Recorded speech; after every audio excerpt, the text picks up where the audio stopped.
السلام علیکم ورحمۃ اللہ وبرکاتہ۔ آج ہمارا سبق نمبر 4 ہے۔ اس سبق کے اندر ہم سورۃ الفاتحہ کے چند فضائل، سورۃ الفاتحہ کے چند نام اور ان کی وجہ تسمیہ، اور سورۃ الفاتحہ کا دوسری صورتوں کے ساتھ تعلق، سورۃ الفاتحہ میں کل کتنی آیات ہیں، کتنے کلمات ہیں اور کتنے حروف ہیں، اور کیا سورۃ الفاتحہ ہر نماز میں پڑھنا اس کا واجب ہے، ضروری ہے، کیا دم کر کر اجرت لی جا سکتی ہے؟ ان چند مسائل پر آج کے سبق کے اندر ہم بات کریں گے۔ سب سے قبل ہم سورۃ الفاتحہ کے چند فضائل پر بات کرتے ہیں۔ صحیح مسلم کے اندر 806 نمبر حدیث ہے۔ رسول اللہ صلی اللہ علیہ وآلہ وسلم کے صحابی عبداللہ ابن عباس رضی اللہ تعالی عنہما نے فرمایا کہ ایک موقع پر جبریل امین علیہ السلام رسول مکرم صلی اللہ علیہ وآلہ وسلم کے پاس بیٹھے ہوئے تھے۔ انہوں نے اوپر زور سے دروازہ کھلنے کی آواز سنی تو سر اٹھایا اور فرمایا، یہ آسمان کا ایک دروازہ ہے جو آج کھولا گیا ہے، آج سے پہلے یہ کبھی نہیں کھولا گیا۔ تو اس سے ایک فرشتہ اترا، پھر فرمائے یہ فرشتہ زمین پر اترا ہے جو آج سے پہلے کبھی زمین پر نہیں اترا۔ اس فرشتے نے آ کر سلام کہا اور پھر آپ کو کہا کہ آپ کو 2 نوروں کی خوشخبری ہو جو آپ کو دیے گئے ہیں، آپ سے پہلے وہ کسی نبی کو عطا نہیں ہوئے، ایک فاتحۃ الکتاب اور دوسری سورۃ البقرہ کی آخری آیات۔ آپ ان دونوں میں سے جو حرف بھی پڑھیں گے وہ چیز آپ کو ضرور عطا کر دی جائے گی۔ یعنی سورہ فاتحہ میں سے کوئی بھی حرف آپ پڑھتے ہیں، جو بھی مانگتے ہیں، اللہ کے نبی علیہ السلام کو اس فرشتے نے آ کر بشارت سنائی کہ آپ کو اللہ تعالیٰ وہ چیز عطا کریں گے۔ اسی طرح ایک صحابی ہیں ابو سعید بن معلیٰ رضی اللہ تعالیٰ عنہ، اپنا واقعہ بیان کرتے ہیں کہ میں ایک موقع پر نماز پڑھ رہا تھا، رسول اللہ صلی اللہ علیہ وسلم میرے پاس سے گزرے اور آپ علیہ السلام نے مجھے بلایا، لیکن میں نماز کے اندر ہی مشغول رہا، میں آپ کے پاس نہیں گیا۔ جب نماز مکمل کی پھر آپ کے پاس گیا تو آپ علیہ السلام نے پوچھا کہ آپ کیوں نہیں آئے، میں نے آپ کو بلایا تھا۔ تو انہوں نے کہا میں تو نماز پڑھ رہا تھا۔ نبی علیہ السلام نے فرمایا کیا اللہ تعالیٰ نے نہیں کہا کہ یا ایھا الذین آمنوا استجیبوا للہ وللرسول اذا دعاکم لما یحییکم، جب اللہ اور اس کا رسول تمہیں بلائے تو تم نے اس کی دعوت کو، اس کے پکار کے پر لبیک کہنا ہے۔ تو پھر کہتے ہیں کہ نبی علیہ السلام نے فرمایا کیا میں تمہیں مسجد سے نکلنے سے پہلے قرآن مجید کی سب سے عظیم صورت نہ سکھاؤں؟ پھر کہتے ہیں نبی علیہ السلام مسجد سے نکلنے لگے تو میں نے آپ کو یاد کروایا، تو آپ علیہ السلام نے اس موقع پر یہ بات بیان فرمائی کہ وہ الحمدللہ رب العالمین ہی ہے جو کہ 7 المثانی ہے، یعنی 7 ایسی آیات جو بار بار دہرائی جاتی ہیں، بار بار پڑھی جاتی ہیں، اور یہی القرآن العظیم ہے۔ تو نبی علیہ السلام نے خود فضیلت یہاں پر بیان فرما دی کہ قرآن مجید کی سب سے عظیم ترین صورت وہ کون سی صورت ہے؟ سورۃ الفاتحہ ہے۔ اب سورۃ الفاتحہ قرآن مجید کی سب سے افضل ترین صورت ہے، اور یہ صرف قرآن مجید کی افضل ترین صورت نہیں بلکہ تورات، انجیل، اس سے بھی افضل ترین صورت جو ہے سورۃ الفاتحہ ہے عظمت کے لحاظ سے۔ اور اسی طرح پھر ایک واقعہ سیدنا ابو سعید خدری رضی اللہ تعالیٰ عنہ کا دم کے حوالے سے موجود ہے کہ وہ ایک علاقے کے اندر گئے، ان سے انہوں نے کھانا طلب کیا کہ ہماری ضیافت کرو، انہوں نے ضیافت نہ کی، پھر ان کے سردار کو بچھو نے ڈس لیا یا سانپ وغیرہ نے ڈس لیا، تو وہ ان کے پاس آئے کہ کیا تم میں سے کوئی دم کرنے والا ہے؟ تو ابو سعید خدری رضی اللہ تعالیٰ نے کہا کہ ہم تم سے اجرت لیں گے، اور اجرت طے ہو گئی کہ ہم تم سے 30 بکریاں لیں گے۔ گئے، انہوں نے دم کیا سورۃ الفاتحہ کا، اور فوراً اس کو شفا ہو گئی۔ تو انہوں نے پھر ان کو 30 بکریاں دے دیں۔ اور اسی سے ملتا جلتا ایک اور واقعہ ہے کہ ایک اور صحابی نے اسی طرح دم کیا، ان سے پوچھا گیا کیا تمہیں پتہ تھا کہ یہ سورۃ الفاتحہ دم ہے؟ انہوں نے کہا مجھے تو نہیں پتہ، بس میں نے ویسے ہی سورۃ الفاتحہ پڑھی اور اللہ تعالیٰ نے کیا ہے اس کو شفا دے دی۔ اور اسی طرح ایک اور صحابی ہیں علاقہ بن سحار تمیمی رضی اللہ تعالیٰ عنہ، کہ وہ جب اسلام قبول کر کے واپس اپنے علاقے کی طرف جا رہے تھے تو ان کا گزر کچھ ایسے لوگوں کے پاس سے ہوا کہ وہاں پر ایک شخص تھا جس کو انہوں نے زنجیر کے ساتھ باندھا ہوا تھا، وہ پاگل تھا، اس کو زنجیر کے ساتھ انہوں نے باندھا ہوا تھا۔ تو انہوں نے پوچھا کہ تم اللہ کے نبی علیہ الصلوۃ والسلام کے پاس سے آئے ہو جو کائنات کے افضل ترین، کائنات کے بہترین انسان ہیں، تو بتاؤ تمہارے پاس کوئی ایسی چیز ہے جس کے ذریعے سے تم اس شخص کا علاج کر سکتے ہو؟ تو کہتے ہیں میں نے اسے سورۃ الفاتحہ کے ساتھ دم کیا تو وہ تندرست ہو گیا، اور انہوں نے مجھے پھر 100 بکریاں دیں، اور میں واپس رسول اللہ صلی اللہ علیہ وآلہ وسلم کے پاس آیا اور آپ علیہ الصلوۃ والسلام کو آ کر سارے واقعے کی خبر دی۔ تو آپ علیہ الصلوۃ والسلام نے پوچھا تم نے اس کے علاوہ بھی کچھ اور پڑھا تھا؟ انہوں نے کہا نہیں، میں نے صرف سورۃ فاتحہ ہی پڑھی ہے اور کچھ نہیں پڑھا۔ تو آپ علیہ الصلوۃ والسلام نے فرمایا کہ وہ بکریاں لے لو اور یہ تمہارے لیے استعمال کرنا جائز ہے۔ یہاں سے یہ بات ثابت ہو گئی کہ ابو سعید خدری رضی اللہ تعالیٰ عنہ نے بھی دم کر کے اجرت لی اور اللہ کے نبی علیہ الصلوۃ والسلام نے اس کو جائز قرار دیا۔ اور اسی طرح علاقہ بن سحار تمیمی رضی اللہ تعالیٰ عنہ نے بھی انہوں نے دم کیا اور ان کو 100 بکریاں ملی، آپ علیہ الصلوۃ والسلام نے اس کو بھی جائز قرار دیا۔ اور اسی طرح سورۃ الفاتحہ کی ایک فضیلت کیا ہے جو کہ صحیح مسلم کے اندر 395 نمبر حدیث ہے، ابو ہریرہ رضی اللہ تعالیٰ عنہ بیان فرماتے ہیں کہ جس نے کوئی نماز پڑھی جس میں ام القرآن نہ پڑھی، یعنی سورہ فاتحہ نہ پڑھی، وہ نماز ناقص ہے۔ 3 دفعہ یہ فرمایا تو ابو ہریرہ رضی اللہ تعالیٰ عنہ سے کہا گیا ہم امام کے پیچھے ہوتے ہیں، آج ہمارا بھی یہی مسئلہ ہے، ہم بھی کہتے ہیں کہ ہم امام کے جب پیچھے ہوں پھر کیا پڑھیں؟ تو سیدنا ابو ہریرہ رضی اللہ تعالیٰ عنہ سے یہی سوال کیا گیا تو انہوں نے فرمایا کہ اسے اپنے دل ہی میں پڑھو، کیونکہ میں نے رسول اللہ صلی اللہ علیہ وآلہ وسلم کو یہ کہتے ہوئے سنا کہ اللہ تعالیٰ نے فرمایا میں نے نماز کو اپنے اور اپنے بندے کے درمیان 2 نصف حصوں میں تقسیم کر لیا، اور میرے بندے کے لیے جو اس نے سوال کیا وہ ہے۔ تو جب بندہ کہتا ہے الحمدللہ رب العالمین تو اللہ تعالیٰ فرماتا ہے میرے بندے نے میری حمد کی، اور جب وہ الرحمن الرحیم کہتا ہے اللہ تعالیٰ فرماتے ہیں میرے بندے نے میری ثنا کی، اور جب وہ مالک یوم الدین کہتا ہے تو اللہ تعالیٰ فرماتے ہیں میرے بندے نے میری تمجید، میری بزرگی بیان کی۔ اور کبھی اللہ رب العالمین فرماتے ہیں کہ میرے بندے نے اپنا اور آپ میرے سپرد کر دیا، اور پھر جب وہ ایاک نعبد و ایاک نستعین کہتا ہے تو اللہ تعالیٰ فرماتا ہے یہ میرے اور میرے بندے کے درمیان ہے، اور میرے بندے کے لیے ہے جو اس نے سوال کیا مانگا میں نے اس کو دے دیا۔ پھر جب وہ اہدنا الصراط المستقیم صراط الذین انعمت علیہم غیر المغضوب علیہم ولا الضالین کہتا ہے تو اللہ تعالیٰ فرماتا ہے یہ میرے بندے کے لیے ہے اور میرے بندے کے لیے ہے جو اس نے سوال کیا۔ تو یہاں پر کیا ہے رسول اللہ صلی اللہ علیہ وسلم نے سورۃ الفاتحہ اس کو کلام قرار دیا ہے، کس کا؟ بندے کا۔ حالانکہ یہ کلام کس کا ہے؟ اللہ رب العالمین کا کلام ہے۔ سورۃ الفاتحہ کس کا کلام ہے؟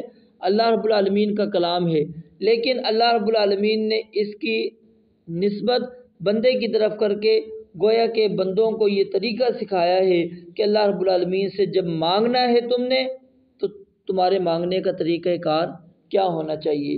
تو یہ چند فضائل تھے سورۃ الفاتحہ کے حوالے سے کہ یہ سب سے افضل ترین سورت ہے، اور جتنا بھی بیمار ہو، مریض ہو، آپ اس کے اوپر سورۃ الفاتحہ کا دم کریں، یقین کے ساتھ اللہ رب العالمین اس کو شفا دینے والے ہیں۔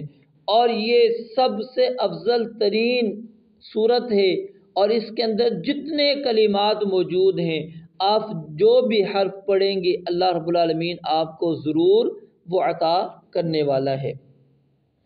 اب ہم آتے ہیں سورۃ الفاتحہ کے نام کی طرف۔ سورۃ الفاتحہ کے کئی نام ہیں، ان میں سے ایک نام الفاتحہ ہے۔ سورۃ الفاتحہ کو الفاتحہ کیوں کہتے ہیں؟ کیونکہ اس سے کتاب اللہ کا آغاز ہوتا ہے۔ نماز میں جب ہم قرات کا آغاز کرتے ہیں تو وہ بھی سورۃ الفاتحہ سے کرتے ہیں۔ تو ہر چیز کا فاتحہ اس کے اول کو کہتے ہیں۔ فاتحۃ کل شیء اولہ، یعنی ہر چیز کا فاتحہ اس کا اول کہلاتا ہے، جو بھی پہلی چیز ہوگی اس کو فاتحہ کہتے ہیں۔ اسی طرح اس سورت کا دوسرا نام ام الکتاب ہے۔ اس سورت کا دوسرا نام کیا ہے؟ ام الکتاب۔ تیسرا نام ام القرآن، چوتھا نام القرآن العظیم۔ اب یہ نام کیوں ان کے رکھے گئے؟ کیونکہ مختصر طور پر قرآن مجید کے تمام بنیادی مضامین اس کے اندر موجود ہیں، سورۃ الفاتحہ کے اندر، اور اس کی جو تفصیل ہے وہ پوری آگے قرآن مجید کے اندر موجود ہے۔ تو ابتدائی آیات میں اللہ تعالیٰ کی تمام صفات کمال، اس کی حمد و ثنا اور تمجید آ گئی، اور جیسا کہ پیچھے آپ کے سامنے میں نے صحیح مسلم کی سیدنا ابو ہریرہ رضی اللہ تعالیٰ عنہ کے حوالے سے روایت بھی پیش کی، اور مالک یوم الدین میں آخرت، ثواب، عذاب، وعدے اور وعید، ان کا تذکرہ آ گیا۔ ایاک نعبد میں بندوں کو ایک اللہ سے مانگنے، اسی کے سامنے عاجزی کرنے، اپنی تمام عبادات زبانی ہوں، بدنی ہوں، مالی ہوں، اسی کے لیے خاص کرنے اور اسے ہر شریک سے پاک قرار دینے کی تعلیم ہے، اور اسی کو توحید الوہیت کہا جاتا ہے۔ تمام پیغمبر اسی دعوت کو لے کر آئے، اور ایاک نستعین میں اپنے آپ کو مکمل طور پر اللہ کے حوالے کرنا، اللہ پر توکل کرنا، عبادات اور دوسرے تمام معاملات میں اسی سے مدد مانگنے کی تعلیم دی گئی ہے۔ اگر اس سے کی مدد نہ ہو تو کچھ بھی نہیں ہو سکتا۔ تو مسئلہ استعانت کو اللہ رب العالمین نے ایاک نستعین کے اندر ذکر کیا، اور الصراط المستقیم میں شریعت کے تمام احکام، پورا اسلام، پورا قرآن شامل ہے۔ اہدنا میں زندگی کے ایک ایک لمحے میں راہ راست پر چلنے، اور آخری دم تک بلکہ جنت میں پہنچنے تک اس پر قائم رہنے کی دعا کی تعلیم ہے۔ انعمت علیہم کے اندر انبیاء، صدیقین، شہداء، صالحین کی تاریخ اور ان کے واقعات کی طرف اشارہ ہے کہ ان جیسے اعمال صالحہ اختیار کرو تاکہ تم ان کے ساتھ جنت میں جا سکو۔ المغضوب علیہم میں یہود اور ان تمام اقوام کی تاریخ کا تذکرہ ہے جو حق جاننے کے باوجود اس کی مخالفت پر اڑ گئے، اور الضالین میں نصارہ اور ان تمام لوگوں کے واقعات کی طرف اشارہ ہے جو راہ راست سے بھٹک گئے، اور ان دونوں قسم کے لوگوں کے اعمال بد سے اجتناب کرنے کی تلقین بھی ہے تاکہ ان کے ساتھ کوئی جہنم میں جانے سے بچا رہے، کوئی ان کے ساتھ جہنم میں نہ جائے۔ تو الغرض یہ 7 آیات ہیں قرآن مجید کے مضامین اس کے اندر موجود ہیں۔ اس کی مکمل تفصیل آگے جب ہم آیات پڑھیں گے وہاں پر آپ کے سامنے ذکر کروں گا۔ اور اسی طرح اس سورت کا ایک نام سورۃ الحمد ہے، سورۃ الحمد للہ رب العالمین ہے، کیونکہ اس میں اللہ رب العالمین کی جامع حمد، جامع تعریف بیان کی گئی ہے۔ اور اسی طرح اس سورت کا ایک نام السبع المثانی ہے کہ یہ 7 آیات ہیں جو ہر نماز میں فرض ہو نفل ہو اس کی ہر رکعت میں دہرائی جاتی ہیں، نماز کے علاوہ بھی کثرت کے ساتھ یہ پڑھی جاتی ہے۔ اسی طرح اس سورت کا ایک نام صلاۃ ہے، اور اس کی پیچھے بھی میں نے آپ کو سیدنا ابو ہریرہ رضی اللہ تعالیٰ عنہ کے حوالے سے روایت پیش کی۔ تو اللہ کے نبی علیہ الصلوۃ والسلام نے وہاں پر کیا لفظ کہے تھے؟ میں نے صلاۃ کو اپنے اور اپنے بندے کے درمیان نصف حصے میں تقسیم کر دیا، 2 نصف حصوں کے اندر تقسیم کر لیا ہے، اور پھر جو صلاۃ اس نماز میں نہ پڑھی جائے تو بتائیے کہ وہ نماز ہو سکتی ہے؟ نہیں۔ جب ہم نماز کے اندر یہ سورہ فاتحہ ہی نہ پڑھیں تو ہماری وہ نماز ہی نہیں ہوگی۔ اسی وجہ سے صحیح بخاری کے اندر روایت موجود ہے، نبی علیہ الصلوۃ والسلام نے فرمایا کہ لا صلاۃ لمن لم یقرأ بفاتحۃ الکتاب، کہ اس شخص کی کوئی نماز نہیں جو سورہ فاتحہ نہیں پڑھتا۔ تو یہ مسئلہ سمجھ لیں، سورۃ الفاتحہ چاہے آپ اکیلے ہوں چاہے آپ امام کے ساتھ ہوں، آپ فرض پڑھ لیں، نفل پڑھ لیں، عیدین کی نماز ہے، چاہے وہ جنازے کی نماز ہے، کوئی بھی نماز ہے، اس کی ہر رکعت کے اندر سورۃ الفاتحہ کا پڑھنا ہر ایک کے لیے لازم ہے۔ رسول اللہ صلی اللہ علیہ وآلہ وسلم نے اس کے بغیر پڑھی گئی نماز کو آپ علیہ الصلوۃ والسلام نے نماز شمار ہی نہیں کیا۔ تو اس لیے ہمیں اس چیز کا خاص طور پر خیال رکھنا چاہیے کہ سورۃ الفاتحہ نماز کی ہر رکعت کے اندر لازمی طور پر پڑھیں۔ اور اسی طرح اس سورت کا ایک نام الرقیہ ہے، یعنی دم، جیسا کہ پیچھے آپ کے سامنے وہ روایت میں نے بیان کر دی۔ اسی طرح اس سورت کا ایک نام تعلیم المسئلہ ہے کہ مانگنے کا طریقہ سکھانے والی یہ سورت ہے کہ اللہ رب العالمین سے آپ نے مانگنا کیسے ہے۔ اور اسی طرح اس کے علاوہ اس کے کئی نام ہیں، الکنز بھی اس کا نام ہے، الشفا بھی اس کا نام ہے کہ اس کے پڑھتے ہی شفا مل جاتی ہے، یہ خزانوں میں سے ایک خزانہ ہے۔ تو الغرض اس کے کئی نام ہیں، اور یاد رکھیے جس سورت کے جتنے نام ہوتے ہیں یہ اس کے افضل ترین ہونے کی واضح دلیل ہوتی ہے، یعنی جس چیز کے جتنے نام ہوں گے اس صورت کے افضل ہونے کی وہ دلیل ہوتی ہے۔ تو اسماء کی کثرت، ناموں کی کثرت صورت کے معانی اور مطالب کی کثرت کی دلیل ہے کہ یہ بہت عظیم ترین صورت ہے، اور اس کے اندر اللہ رب العالمین نے بہت عظیم مسئلوں کو بیان کیا۔ تو ہم نے اس لیے اس صورت کے اوپر انتہائی غور اور توجہ کے ساتھ اس کو ہم نے پڑھنا ہے۔ اسی طرح سورہ فاتحہ کا دوسری صورتوں کے ساتھ تعلق کیا ہے؟ کائنات کی تمام چیزوں کی تخلیق، پرورش اور حفاظت رب العالمین اور الرحمن الرحیم کے تحت ہیں۔ توحید کے متعلق تمام قرآنی آیات ایاک نعبد و ایاک نستعین کے تحت ہیں۔ داؤد علیہ السلام کے واقعے میں اور دوسرے تمام مقامات میں عدل اور انصاف کا جو تذکرہ ہے وہ مالک یوم الدین کے تحت ہے۔ ابراہیم علیہ السلام کی قربانی وہ ایاک نعبد کے تحت ہے، اور ان کی اور تمام انبیاء کی دعائیں اہدنا الصراط المستقیم کے تحت شامل ہیں۔ سیدنا ایوب علیہ السلام کی شفا، یونس علیہ السلام کی نجات پانا، ابراہیم علیہ السلام کا آگ میں محفوظ رہنا، زکریا علیہ السلام کو بڑھاپے میں اولاد کا ملنا، یہ سب الرحمن الرحیم کے تحت شامل ہیں۔ ایماندار اور متقی لوگوں کے احوال و واقعات اور ان کا نیک انجام آخری آیت کے اندر صراط الذین انعمت علیہم۔ اسی طرح بدکار اور سرکش لوگوں کے احوال اور واقعات اور ان کا انجام بد بھی اسی آیت کے تحت غیر المغضوب علیہم ولا الضالین۔ تو اس کے مطابق دوسری تمام آیات اور واقعات کو سمجھ لیں۔ شیطان کا تکبر کے باعث دھتکارا ہوا ہونا المغضوب علیہم کی مثال ہے۔ اب اس صورت کے بارے میں بعض لوگوں نے بڑی عجیب باتیں بھی کی ہیں۔ بعض لوگوں نے کہا کہ جی پورے قرآن کے اسرار اور رموز جو ہیں وہ سورہ فاتحہ کے اندر ہیں، اور سورہ فاتحہ کے اسرار بسم اللہ الرحمن الرحیم میں ہے، اور بسم اللہ الرحمن الرحیم کے اسرار بسم اللہ کی با کے اندر ہیں، اور با کے اسرار پھر وہ کہتے ہیں کہ اس کے نقطے میں آ گئے ہیں۔ مگر سورہ فاتحہ میں پورے قرآن کے مضامین آ جانے کا یہ مطلب درست نہیں ہے۔